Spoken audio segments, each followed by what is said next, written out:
And the ROX Tigers, a Fiora band against Smeb. That is about as unsurprising as possible. Trace could certainly bust it out, but Trace has a very large champion pool, as does Someday, but picking that for the Tigers has caused problems in the past. Twisted Fate will be banned out against the Tigers on the red side, so won't be handing that over to Kuro. Kuro actually has the most kills in the league overall for an individual player. Yeah, high KDA too. This guy is good at getting those finishing blows and good at surviving through the fight too. Lulu will be the final ban, and I wonder... There's a lot of respect there actually paid to Wing with that Graves ban. Usually we see Nidalee bans against Peanut, and JinAir is going to have a hard time deciding what they want to pick first. They could try and take the Nidalee away. Most people don't want Nidalee to be anywhere close to Peanut because of how well he can apply the pressure and get those kills in the early game. They'll leave up Kalista, so it should be Nidalee Alistar. Yeah, I think taking the Kalista away from Prey is a big priority for a lot of teams right now too, but Alistar, Nidalee seems like a solid choice. I mean, Corki Alistar, okay, that works too. Yeah, really not prioritizing that jungle pick while the Corki is still on the table. And Gorilla has gotten Alistar so many times this season already. Yep, well, I mean, there's a lot of bans to worry about on ROX Tigers, and when that happens, you end up getting to play the support pick you want more often than not. Well, it's just the perfect pick for the ROX Tigers, who like to dive early and often. Yep. Doesn't get much better for them than prioritizing the Alistar. Now, Victor would be a very JinAir pick. Something with wave clear, something to just stay safe in the mid lane, and they're going to go with it. Thresh Victor. Also, you just don't want to give Kuro Victor. That is... Yep. It's his best champion historically. He is like the Victor player of Korea, it's true. Now, Jin is available. We haven't seen anyone pick it up yet, champions. But there's a first time for everything. And that Rammus. Wouldn't put it past him to try it, but I don't know. I feel like they're going to swap it. What do you think? Yes, I don't think they're going to take a blind pick Rammus here. In fact, the Poppy seems a much safer, much more likely pick than Peanut. Back on that Elise. So not even going to go for the Nidalee this game, and one of the few times it has been available for the Tigers to pick. And that's a Rise, little bit surprising. We didn't mention that at all, but Rise is still up for grabs. The most banned champion this season is not looking like it is going to be taken. Bard available for Che as well. Thinking about that Rammus themselves, just because you know, there will be a lot of AD coming up from the ROX Tigers. I guess Corki does a good amount of magic damage, obviously, but hovering over that Rumble again. Winged was successful on the Rumble in the last match against KT, but that was against Kog'Maw, and the Kog'Maw had a difficult time with that equalizer and led to a very nice JinAir win. But now we see the Morgana. Top Morgana, of course, a staple of Trace's champion pool, one of the very few players to continue with that champion in the top lane. And he's so good at it too.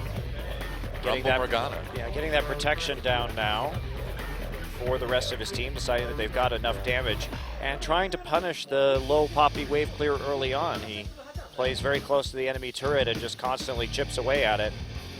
Yep. And we've seen top Nautilus from some other teams, you know, namely EM Fire was a big one, but they're going to take Rise. I think Rise makes a lot of sense for Smeb. Of course, the Black Shield will have a hard time actually trying to kill this Morgana. Has to pop it before he can start really chaining together those rune prisons. Yeah. The mid-rise, of course. Yes. Prey would have to take that Corki, the AD carry role. Indeed. So think about a mid-rise against Victor. I guess we're going to find out. Well, could be pushed it early, and that's the kicker here, right? Is that now they have a couple of lanes against Victor and Morgana where they aren't going to be able to clear out those minion waves too quickly. And JinAir, if they want to play a full press style and really chip out the top and mid lane turrets in the early part of the game, they could take a substantial gold lead based off of that. JinAir does have a team composition that is excellent for team fighting. ROX Tigers have a pretty good comp too. They've got nice engage with Alistair and pick potential with Elise and Rise. So we'll see how this plays out, but they just have to prevent JinAir from really kicking off the game with a couple turrets early on. But yeah. That said, if Victor wants to press forward, he's going to have to be super careful because Elise and Rise has a ton of kill pressure. And Kuzan's going to take Exhaust this game, it would appear, instead of going for something like Cleanse. Well, I suppose if you're worried about that Rise, I mean, well, then you'd probably take Cleanse because of Root Prison. But if you're worried about the damage potential, then maybe Exhaust is a better way to go. Surprisingly enough, though, this is going to be Gorilla's 14th game of Alistair this season. Wow. He's only ever played his other champions once. He has one Trundle, one Bard, one Tahm Kench, and one Braum. But otherwise, the Tigers just managed to get Alistair in every single draft. That is pretty amazing. And I mean, Gorilla's been so good on it too that you gotta be worried. JinAir versus ROX Tigers. Let's see who takes game one.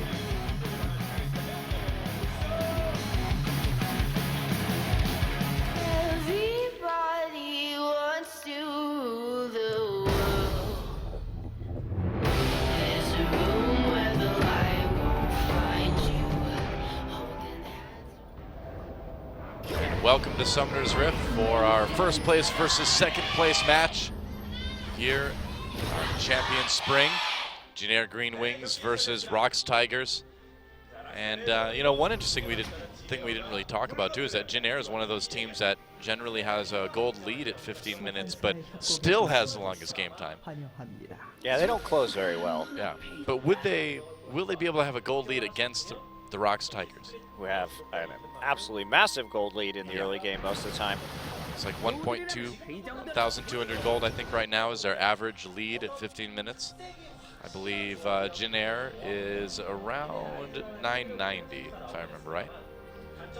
I'm very interested that the ROX Tigers have had this Alistair so many times. I mean, no team should really get 14 games of Alistair with the level of power he has in the current meta, but it really shows where the ROX Tigers like to put their priority. And many teams will, you know, they like picking the Alistair first pick, but somehow the Tigers have ended up with it just over and over and over again because they have so many other threatening champions. But for me, Doa, this is really, the Alistair really enables their play style. Yeah. So it's a bit concerning that teams aren't putting more of a check on their early game snowballing, because that's where the ROX Tigers have been super successful. Speaking of the early game, a little bit of damage coming in from Prey and Gorilla trying to harass this. We see it so often these days. And they're trying to prevent them from doubling back on the red buff too. Meanwhile, Pilot and Jay are trying to take the... They almost got it. That was really close. Wow, I have no idea why they would try and take the red buff right there. Instead of just harassing, maybe they thought that the Tigers had gone over to the other side of the jungle, but they just didn't have the information to do that. Sure, you have Kalista and you have Ren, but at level 1, that is not going to be able to do much in the face of Smite, so easily taken away. And now they've lost a not insignificant amount of time in that top lane. Shouldn't be too delayed, though, when it comes to the push. Yeah, meanwhile in the mid lane, things progressing pretty normally this early matchup. We talked about Rise maybe getting pushed up a little bit later on, but for now it's fairly even. And it looks like we're just going to have that lane swap scenario where we see those turrets fall pretty early. And the question is, what's going to come after that? Tigers are going to be trying to scale up in the mid lane. However, you see Smeb and Gorilla able to dive so effectively on this Poppy and Alistair duo of champions. Right. They may try and make some earlier plays. And of course, Kuzan has to be really careful about how much he pushes out against Rise Elise. That is incredibly dangerous on a champion with no real movement abilities, besides a slight little bit of speed there from his Q. Well, and we've seen time and time again, too, just how good the ROX Tigers are at getting those early kills. They are bloodthirsty to the extreme. It's great. First turret's falling for the ROX Tigers. Going to be soon to follow for JinAir. So the attempt at the red buff wasn't really a disaster. Could have ended up in a 3 buff steal. However, that was not to be as quick smite away. And that means we're going to see ROX Tigers backing off right now. Turret does go down. But with this top lane Morgana, you really do want those standard lanes. Wasn't what we saw JinAir get here.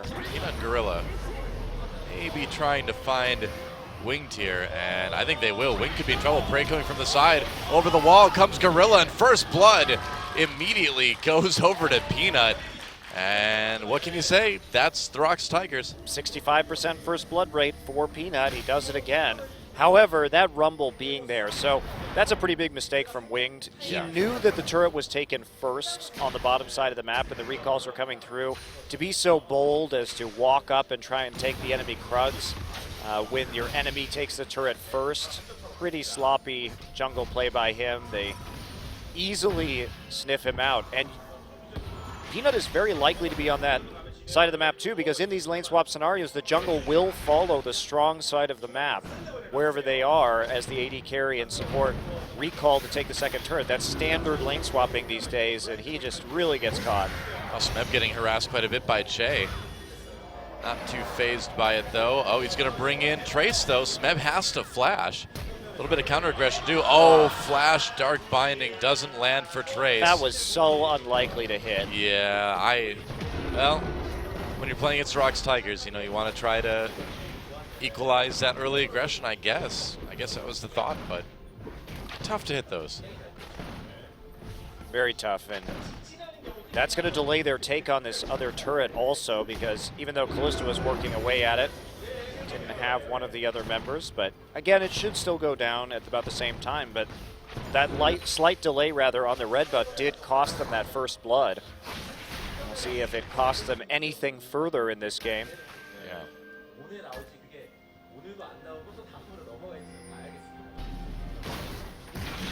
Nope. Peanut and Gorilla just going to take out the Rift Herald, I guess. Give Peanut that buff. And early Dragon for JinAir, okay. Now, when the ROX Tigers get the first Dragon, their win rate is 100%. When they don't get the first Dragon, their win rate is 50%, which is, you know, still not too bad, but it's half of what 100% Monte Cristo. Did you know that? Thank you for the mathematical tips, Soa. That's what I rely on you for. Are half as likely to win now that JinAir has the first Dragon. You know me, I'm the math guy. They're going to try and up those numbers tonight, I would suspect. That's right. So a pretty calm early game here. However, the Tigers are going to be happy with the early lead they had. Kuzan wasn't able to do much in the mid lane, and that means Kuro has gotten a lot of time just to farm up his tier and get this Rise well on his way to being that massive late game carry. Yeah, Peanut with the Tracker's Knife, surprisingly, for Peanut. I mean, this would be normal on a lot of other junglers. Where's the challenging smite, Peanut? Exactly, yeah. You're not going to be able to kill people with a Tracker's Knife. Come on, man. Where's your Saber? I expect more out of you, worst warding jungler. What would be great is if wards did a little bit of damage on somebody if you dropped them on them, just so you can get that little extra damage if you need it. Style points, killing somebody with a ward, that'd be great. You know, to stick those wards in the ground, the bottom must be pretty sharp, so I'm pretty sure you can stab somebody with it. It is lore appropriate. They're actually, they're pretty much like lawn darts. Yeah, that's true. So I assume they're also illegal in most places. Maybe. But Summoner's Rift, I mean, the only thing that's illegal there is cigars. Everything else is just fine. Lawn darts are okay. Lawn darts, you know, high-powered weapons, drugs, alcohol. Just no smoking, please. Especially violence. Violence is encouraged, in fact. Yeah, man. Well, not in the current meta, actually. Well, that's true. It's only the pacifist meta. It's only encouraged on defenseless animals. Like the poor Rift coward. Just wants to amble around the river, but he can't because people keep beating him up. I don't know how I feel about the phrase "amble around the river." Well, rivers are not meant for ambling. Well, this one is. You can't deny that this river is designed specifically for ambling. It's not much of a river. It's more of a creek or a shallow pool. This creek is made for ambling. It's not going to amble all over you, though. No. It'll just get ambled all over. Blue buff steal here as Prey and Grill have nothing better to do. Oh boy, here comes the package. Prey's like, I'll just take the shortcut back. Kuzan did have to flash, though. Got very Yeah. scared of the Corki with the package coming over the wall. Well, that's hilarious. I mean, they may not have even really had any definite plans to follow through with that, but they knew they could probably force something like that if Prey just randomly comes over the Turret drive-by right there. Yeah, I love the ROX Tigers. They get in your head, man. It's a psychological warfare. When you just drop the package right over their turret, it makes you a bit scared if you're the other guy, you know? That was actually a very creative use of time there for the Tigers. We normally don't see the duo lane attempting to steal buffs as part of a lane swap when the lane is pushed too far out, but it's another instance where the Tigers are able to take some sort of advantage in a situation where most others would not. The Tigers really do operate on the mindset that is just like, take whatever you can whenever you can, you know? If you can take a buff, doesn't matter if you're not necessarily the right person for the buff, you can just take it away from them, right? And Gorilla, too, has just been, his presence on the map is second to none right now when it comes to supports. He's always there early, he's always messing with you in some way in your own jungle or getting the right wards down. Oh, Equalizer goes down. Kuro's just gonna amble over it. And Kuzan trying to chase, but no chance he's gonna get away, yeah. So Wing not really making that first Rumble ultimate count for too much. Well, had Peanut not been there with the follow-up Cocoon, they may have been able to do something, but especially because Kuzan's flash was down, it would have been difficult for him to get in close to Kuro. Kuro actually opted, he had Ghost for most of the champion select, now he did switch over to Cleanse at the last second. I find that a bit curious. I guess he's very concerned about Trace using that Dark Binding to stop him in his tracks as he tries to run at people with the move speed bonus on his ultimate. I mean, there's Dark Binding, there's also the hook from Thresh too. That's about it. Gravity Field. Well, he's probably not going to get caught by Gravity Field. But if he does, he can get out of it. I find that odd that he would take Cleanse against this particular team composition when it seems like with Ghost or with Teleport he might be more useful. However, Dark Binding is a skill that if you don't have movement abilities and you have to close the gap simply by running at them with an MS boost, is quite handy to have. Makes sense. Smeb's been able to get a nice little lead over Trace up in top lane. This Morgana pick is not working as intended right now. You really, really want the 1v1. Yeah. Because in these long lanes, pushing the minion wave quickly doesn't do very much because you have so much time to respond to get to your tier 2, and you're not going to overextend on a Morgana all the way to the tier 2 to try and kill a turret. Yeah, honestly, it just seems like Morgana doesn't really fit this meta too well. Oh, it does. If you get standard lanes, I think it's good. Right. This lane swap when a Gorilla comes in for the engage, knocks away Pilot for a little bit less damage into the fight. Here comes Prey. ROX Tigers pick up another one. This one on the Smeb. Nice Poppy ult. Knocks up a few members. They come back in though. Trace picks up one. Now Pilot picks up one. And the ROX Tigers are on the run. Prey flashing into the Dragon Pit. There's the exhaust on Kuro. Maybe another kill. Gorilla comes back in for a 3-man knockup. And suddenly ROX Tigers have a chance. They lose another one though. And they're going to have to get out of here. Prey doing a lot of damage to Kuzan. Trying to distract. Nice hook. And there's the double kill for Kuzan now. That was such a good teleport from Trace. And getting that big ultimate early was absolutely crucial to the way that team fight played out. It looked good for the ROX Tigers at the very beginning as they set up this pick right here, but they couldn't actually finish off Wing in a decent amount of time.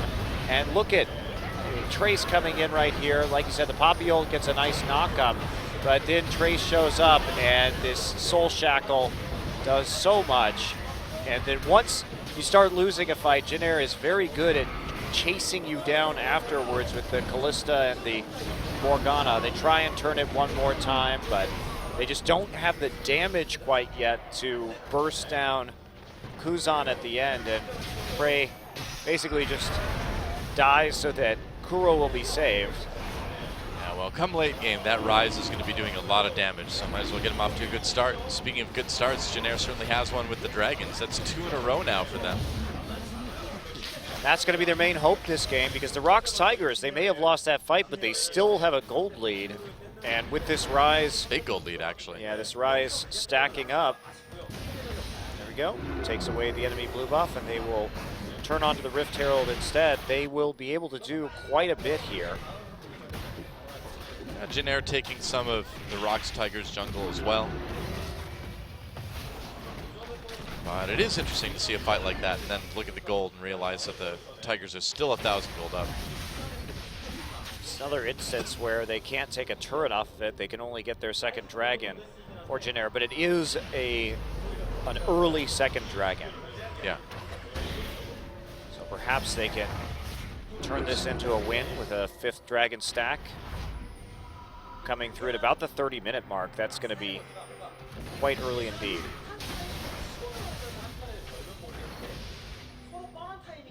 Farming still happening in the mid lane, of course. Kuro's still pretty even with Kuzan. And now we see how aggressive the ROX Tigers really want to be. More aggressive. I think that's always the answer. Pina's clearing wards. What is this? Tracker's knife, clearing wards. This is strange. It's a whole new Peanut. I don't think it is, actually. I don't think it is a whole new Peanut. Well, it's 15 minutes of a whole new Peanut. Still got the first blood, so. Yeah, that's a given. There's some things that just never change. All right. I actually really like that they gave the Herald buff to Smeb in this game, because if we take a look at Pilot, he went for the Runaan's Hurricane first, so we'll have the wave clear. Oh, nice dodge. Whoa, Smeb. Man, he was playing that DDR game on heavy, dude. That was impressive. Prey comes over the wall again. It's his favorite spot there, too. Yeah. Use the package on. Everyone's starting to group up. No lanes to farm right now for the Tigers. So why not group up mid? As I was saying, though, putting the Herald onto Smeb, when you see that early Hurricane, and you know that the Morgana is there, so you're going to have to clear those waves a little quicker, having that Herald buff allows Poppy to some presence to push back, especially since went for the Spirit Visage first. It's Pilot hunting time. It's time. Pilot trying to get away, but he is collapsed upon. There's Kuro, there's Smeb thrown against the wall. Rune Prison, an easy pick for the ROX Tigers. Kuro with a quick kill there. Wow. You just saw them have 5-man in the mid lane and then start walking down to the bottom side. Yeah. So easy pickoff for Kuro, and that's only going to put gasoline on the fire that is Rise's late game. Yep. You don't want to give that Rise kills, and they're trying to kill the Rise instead. That's a good idea, but Kuro just pops his ult, runs away.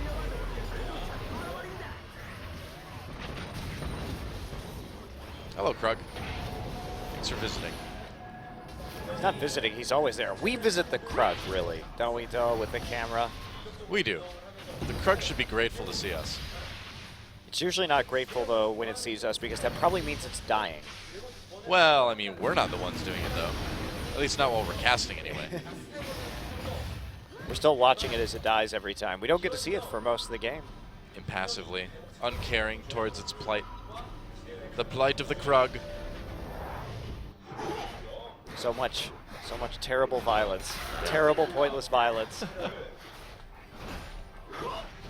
What can Krugs do against such reckless hate? Everybody just wants to kill them for their gold. Yep. Maybe that's the deal with Krugs. They're made of rock, but maybe that rock has gold inside of it, you know? So it's really not killing the Krug so much as mining the Krug. If you feel like that, it doesn't sound so bad, does it? The mining the conscious rock, that's awful. Yeah. Well, you know, in Korean, when you talk about taking a buff or taking a camp, they use the verb that means to eat. I do know that. You eat the dragon, you eat the Baloo buff, you eat the Krugs. The Baloo buff. The Baloo buff. You know, the bear from the Jungle Book. He's in there somewhere. I don't know. Do you get to sing Bare Necessities when you eat the Baloo buff? it's the Krug Necessities. Season 7 spoilers, sorry. The Baloo buff. Oh, Gorilla hooked. They're going to go in on him. That's a lot of damage. Then he healed. Dodge some skill shots once again. Yep. Tigers quite good at dodging back and forth against these line skill shots today. Yeah. I think Little John likes that kind of thing too, because he keeps yelling shots, shots, shots, shots, shots over and over again. Smeb, a little bit caught here, gets flayed. Has to get over the wall. He's got his flash, doesn't want to use it. Here comes the rest of the ROX Tigers. He's already so There's tanky. an equalizer. Wow, that is bold. That does a lot of slowing, but whoa, goodbye. Poppy does not want to fight you. Gorilla's a little bit low. Gromp wants a piece of the action, but the ROX Tigers are disengaging. Just use Summoner Heal instead of Alistar's ultimate right there, saving it for Nice. a future team fight. We'll see if it's nice. I think it's nice. Nice as in it was kind. I mean, if they want to, you know, put some pressure on the mid lane turret and dive, you're going to probably want to have that Alistar ultimate over the Summoner Heal. Indeed you are, so the runaround is starting. There's Whoa, Peanut. Flash Cocoon. They get another flash, but it's all about the zone, man. It's all about taking that mid lane turret. Third Dragon, though, does go over to JinAir. ROX really unconcerned with the rapidly stacking dragons in this game. Yeah, so far. I think their philosophy is, well, if we just get enough gold, enough kills, when the time comes to fight the dragon, we can just win a team fight. I like that philosophy. I think it's working for them. Fight on 3, that's the motto. Yeah, or fight on 4 now, I guess. Yeah, fight on 4. Yep. Sounds like a plan. Goro was a little bit down in CS, but still going to be doing plenty of damage with that rise. Smeb looking good, farming-wise, and so does Prey. Triple Abyssal Staff from JinAir. They are operating very clearly on the knowledge that Rise may be a problem, and of course with the amount of magic damage from Elise, Rise, and Corki in this game, that'll be a pretty efficient item buy to have. Especially before the Aegis of the Legion comes in. Should allow the Rumble and Victor combination to do extreme damage in team fights, too. Isn't it Abyssal Scepter? Abyssal Scepter, yes, you're right. The Abyssal Staff sounds like a bigger, more powerful version, you know? I actually like to think of it as some sort of demonic employment. I was gonna say, like the boardroom in the underworld. That's what the devil has. Yeah. He has his office with the Abyssal Staff. His Abyssal Staff, that's true. Of course, he has his, you know, his czars too, like the president has. He has his, you know, Ice World czar. He has his, you know, like, you know, torture by gluttony czar. You know, typical afterlife stuff with your Abyssal Staff. The Minister of Sin. That's right. The Cabinet of Darkness. It's very organized, surprisingly. We got to. Look how many people you have to That's process. Right. Uh-huh. That's true. They're like, well. Deciding how to torture all of them is difficult. Whoa, here comes the package. And Trace completely caught out. Special delivery. What can Prey do for you? Well, you can do a lot for the Ku Tigers. Be one Yeah. of the best AD carries in the world. That works. That's He's a good thing. He's pretty good at doing that. Yeah. Another tower goes down off of that pick. They find Trace all alone there, and the decisiveness of some of these dives from the Tigers is what's impressive. Yeah. I mean, that's one of the things that just continuously blows my mind about the ROX Tigers is, you know, you see teams that are well coordinated, but it seems like the ROX Tigers kind of share one brain. You know, everyone is so quick to react and so quick to trust each other on these dives, and that's really a big part of why it works, you know? There seems to just be this level of trust on the ROX Tigers that is uniquely strong, you know? Also just knowing their limits, calling out summoner timers and knowing when those are up, when the ultimates are up, with who has which items. Trace had gone for a faster Zhonya's Hourglass there, that play wouldn't have been possible, but because they knew he didn't have one. He just explodes underneath his own turret, and that's the end of that. So the ROX Tigers now, 24 minutes into this game, starting to take off, and this is the part where they can do Baron pretty quickly. This is also the part where they can fight that dragon very easily, too.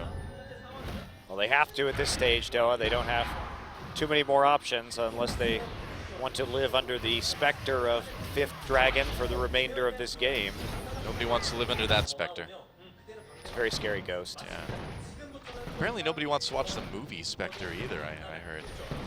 I've seen all the James Bond movies, and I've been putting that one off for so long because everybody just tells me it's terrible. Same here, yeah, I haven't seen it yet, but the word on the street isn't too positive. To be fair, most James Bond movies are terrible, so.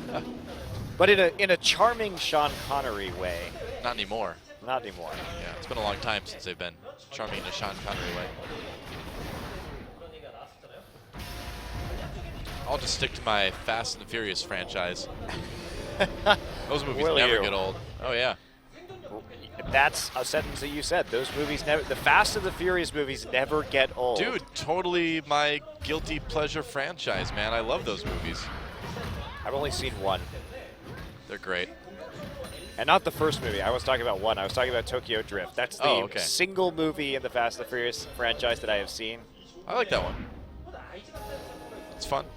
You know, if you're into Tokyo and drifting, I guess.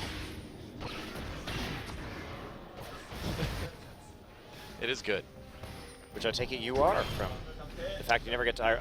Well, you know me and my drifting habits. Well, Peanut tried to predict the dodge and just kind of shot the cocoon off the wrong side. He knew he hadn't been seen, though, so that was just straight up a misplay. Those close range skill shots are, for some reason, if you're not moving, they're super hard to. I don't know what it is. Maybe it's you. It's me, obviously. Believe it or not, I'm not a pro gamer, but no, I mean, when somebody's walking up to you in a bush like that, I don't know, maybe Twitter can back me up on this. It feels like if you're not moving at the time, you're just standing there aiming it. For some reason, that makes it hard to hit. I don't know. I don't know why. I'd like to think I'm not the only one that feels this way. If I am, whatever, man. I can hit you while I'm moving easier. Oops. Peanut took the blue buff right there. Well, Peanut needs to throw a lot of cocoons. That's Probably would be more useful on Corky to spam some more rockets. And now is the time to fight, Doa. Are you ready? I am so ready. Dragon is up. Are you ready to Rumble ult? I am ready to see a Rumble ult. Dragon taken by the ROX Tigers with no opposition, really.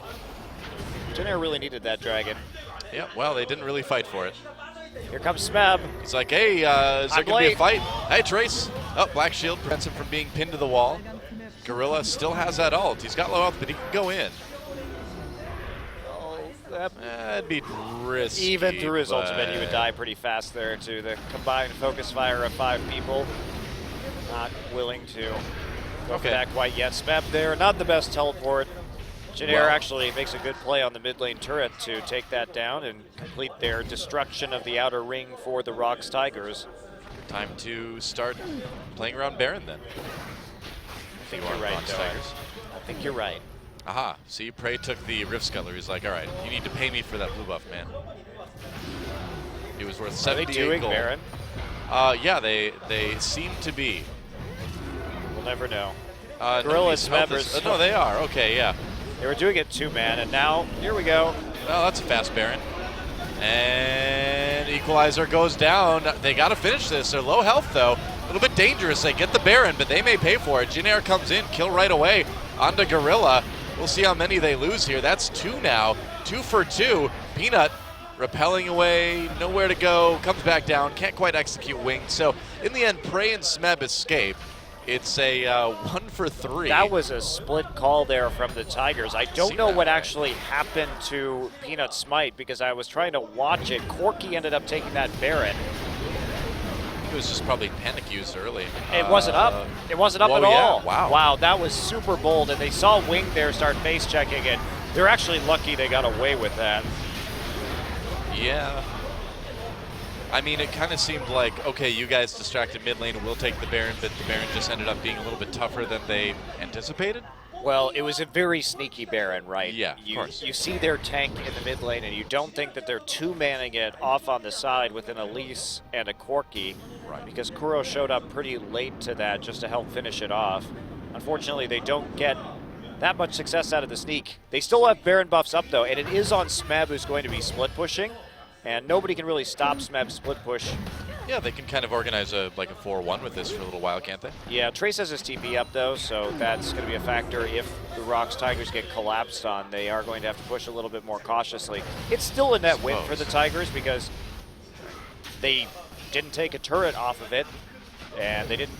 Dragon wasn't up, so losing a couple of people for the Baron buff when you can continue sieging right now is going to be advantageous for them. Kalista has to go. It's actually a 2v1 up in that top side. Peanut is there in the enemy jungle. Will be seen by a blue trinket ward. Corki's still here. They split up their remaining Baron buffs quite nicely. Yeah, that turret taking a lot of damage. And we'll see if they can pull it off. Wing coming up now as the equalizer. And they won't be able to kill the turret right now. Good amount of damage on it, though. Tigers are, even though they got caught right there, they still end up with an advantage. That's what's so crazy about the Tigers, is knowing exactly when they can make these plays. Oh, speaking of plays, Peanut gets the Chaos Storm dropped on him, but ROX Tigers just turn right around and take the turret.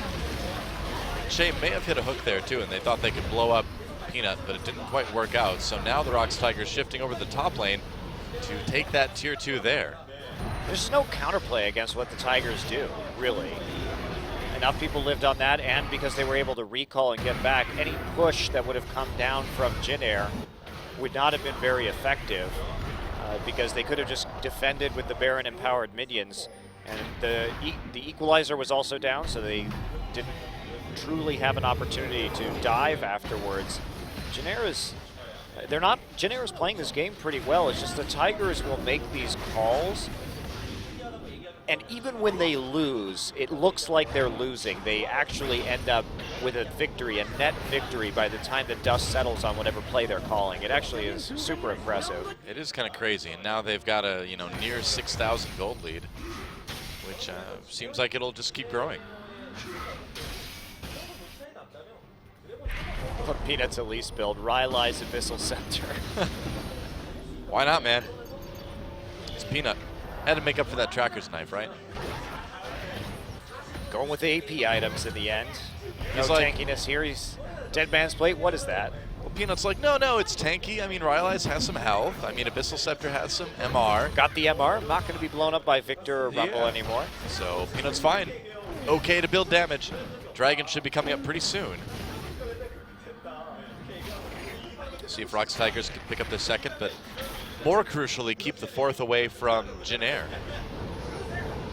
The fourth will not be with them, I think. I think you're right. Well played. That pun nearly took you to the dark side there, man, I gotta say. Wondering what's wrong with you for a moment. Things are okay. Respected that. You respect Star Wars puns? Yeah, sure, why not? And I feel so good about that. Feel good about it. Smeb still split pushing. Long shot at the hook there. Kuro safely positioned right in front of the Dragon, checking out some of those Rise cues. Trace losing the battle here to Smeb, ever so slowly. Yeah, it tends to happen. Dragon being pulled out of the pit by the ROX Tigers at the moment. I love how Smeb is just farming in between the turrets right now, because Morgana is so useless in this situation. Modern day Mach Noon, man. And the proxy farming is just a great idea, because Morgana can't get to the minion wave to destroy it. TB coming in. We'll see if Smeb joins him. Yeah, now coming in. ROX Tigers, they grab that Dragon. Come in and take it at the very end. Now the fight happens. There's the equalizer. It's not a bad one. Wing gets low, gets taken out though. Smeb pops that ultimate, doesn't connect with anyone, goes right onto Trace. Trace just smashed against the wall. And ROX Tigers get the Dragon, get 2 more kills, and they're not done yet. They're still chasing. Peanut flashes over the gravity. Oh. And And the gravity field doesn't get him, but the cocoon doesn't get Jay Slowed either. just enough by that gravity field to be a pixel out of range on that cocoon. Well, after the flash. They've got a long time to wait till this minion wave comes up, but they're not going to. Smeb just is going to take this turret, and they're just going to take it out, go for the inhibitor. I mean, Trace and Wing are still a ways off from being alive again. Yeah, go for it. Maximize your edge. Yeah, they really do, and that is one of the greatest things about the ROX Tigers is that they take every little advantage they find and just push it to the absolute extreme. There's no fear. And yeah.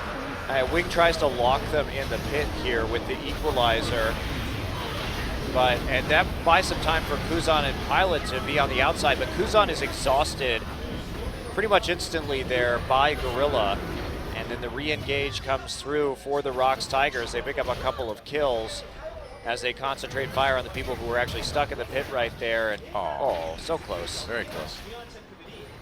You know, the ROX Tigers, we know they've lost games, but when you watch these guys, they really play like a team that's never lost a game. It seems like they just don't know what it's like to be, you know, punished for being bold and aggressive. It's just that their aggression is so good. It never looks sloppy. Well, I shouldn't say never. It rarely looks sloppy. It rarely looks... They've had a couple sloppy games, but usually it's very good. And they play in a way that even if they were to lose a team fight, the enemy can't take anything from it. Like, there's no objective to be gained when they lose a team fight. So, yeah, they fight with pressure. They fight when Dragon's down. Another Baron. And, you know, honestly, I feel like this should show other teams that you can fight when Dragon's down. You can still make progress if there's none of those objectives to ward around, to dance around, and to take. I think this game is very telling because we look at the kill line, and the ROX Tigers have one more kill than the enemy. Yeah. But they have 4 more turrets. They have 2 more Barons. 11,000 gold lead. And they have an 11,000 gold lead. So they take the fights. It's just with the fights they take, they get so much more on the back end. Yeah. And when they give up kills, they don't give up anything in return. They, like a kill, okay, that's it, a few hundred gold. And then there's nothing else happening after it. There's no way for people to do anything against them while the respawn timer is ticking. Pretty much.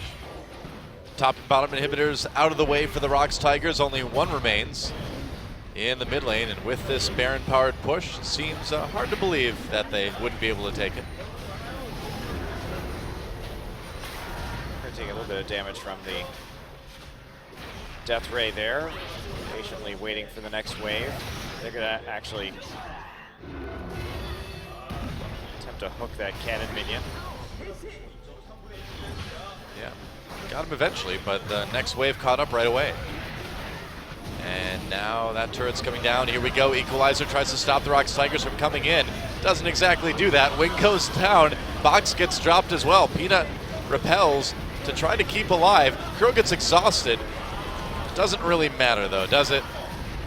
No, it doesn't. Gorilla nearly dies. Wow, Smeb going all the way to the fountain. Picks up that triple kill. Gets another one. That's an ace, and that's the game. 37 minutes, which is a really hard number to say for some reason, will be the end of game number 1. ROX Tigers, another dominating performance. What do you expect? Yeah, what do you say at this point about this team?